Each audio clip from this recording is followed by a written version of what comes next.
This platform washed ashore 5,000 miles from its origin.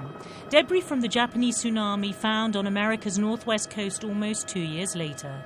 For months, the sea delivered surprises to areas far from the disaster zone. This motorbike turned up in Canada. Material moves with water that's in perpetual motion. This is the site where the Chinese satellite observed the debris. And these images show just how lively the ocean is where the search for the missing plane is now concentrated. A mix of temperatures in the water create a volatile current. We're at the southern end of the Indian Ocean, where the relatively warm waters of the Indian Ocean meet the much colder waters in the Southern Ocean. And at the confluence of those water masses, you can see that the surface currents follow a pattern of complex eddying and meandering, and that's going to be quite important if this debris is following the influence of that near surface current. Ocean data allows grids to be constructed to guide the searchers.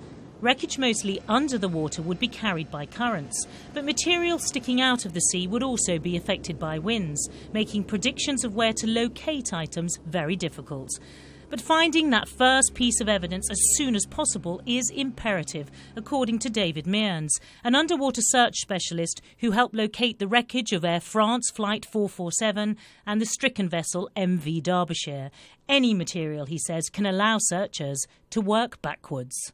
It's absolutely crucial to find something as close to the time that the plane crashed, because with this, all the surface wreckage is now floating away from that location in an ever-expanding circle. So if you can get something from as near to that time as possible, that's the best pinpoint to where the plane actually plunged into the ocean.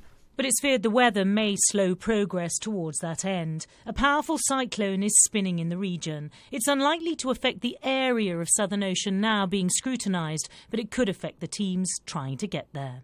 The storm itself is going to be in the way of anything trying to fly its way south or indeed trying to sail its way south. And as I say, because it's so wide, it is going to affect both of those things.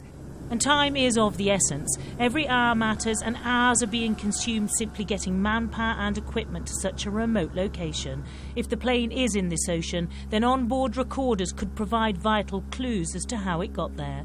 But their battery shelf life is dwindling fast. Michelle Clifford, Sky News.